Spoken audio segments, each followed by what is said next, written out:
మా అందరి అభిరుచులకి ఏకైక ఎంపిక మానేపల్లి జ్యువెలర్స్. తరతరాలుగా తరగని స్వర్ణ బంధాలు మన Manepalli jewellers.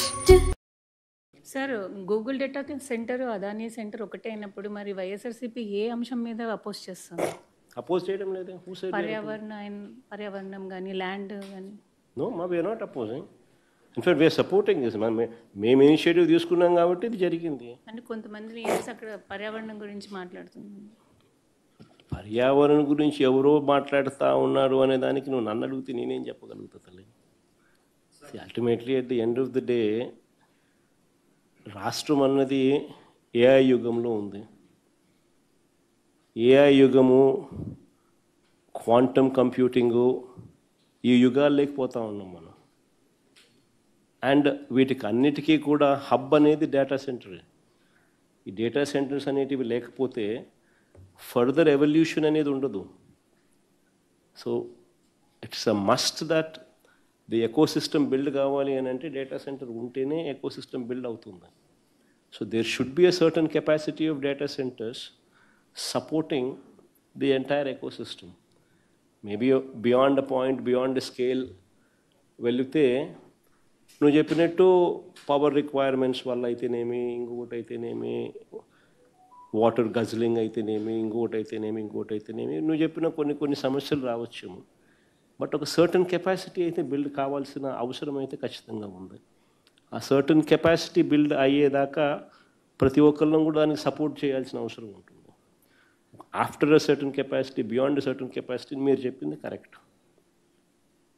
But up to a certain capacity ecosystem మొత్తం బిల్డ్ కావాలి అని అంటే సపోర్ట్ చేయాలి. Difference and positives between Jagan తెచ్చిన data center కి ఈ government data center difference and positive in the plus points in between if you see between your government and that present government. See, difference అనేది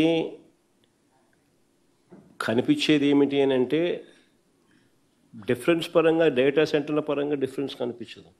because మనం చేసింది కొనసాగింపే, మనం చేసింది ఇంకా పెరుగుదలే ఈ ఫర్దర్ డేటా సెంటర్స్ అడిషన్స్.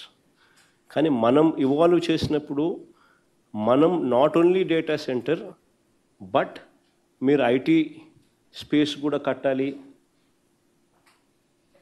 తద్వారా 25,000 ఉద్యోగాలు కూడా మీరు క్రియేట్ చేయాలి అని ఇలాంటివి మేము పెట్టగలిగాం అప్పట్లో.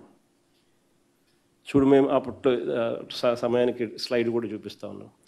అప్పట్లో మేము ఇచ్చిన డేటా సెంటర్లో మేము చేసుకున్న ఒప్పందంలో ఈ మాదిరిగా ఉంది. Direct employment through data centre తక్కువే, కానీ direct employment through IT business park, తద్వారా వచ్చే కంపెనీస్ ద్వారా వచ్చే ఉద్యోగాలు, direct employment through skill university, direct employment through recreation centre, ఇవన్నీ కలిపితే 25,000 ఉద్యోగాలు ఖచ్చితంగా తీసుకొని రావాలి అని చెప్పడమే కాకుండా with in so and so period time ఫ్రేమ్లో ఇవన్నీ కూడా రావాలి, కట్టాలి అని కూడా పార్ట్ ఆఫ్ ది అగ్రిమెంట్ చేస్తాం. అది ఇప్పుడు జరగడం, అది కూడా ఇప్పుడు చేయగలిగితే వీళ్ళు ఇంకా బెటర్గా పాలసీ అనేది ఇవాల్వ్ అయినప్పుడు ఎకోసిస్టమ్ అనేది ఇంకా కొంచెం ఫాస్ట్గా గ్రో అవ్వేదానికి అవకాశం ఉంటుంది.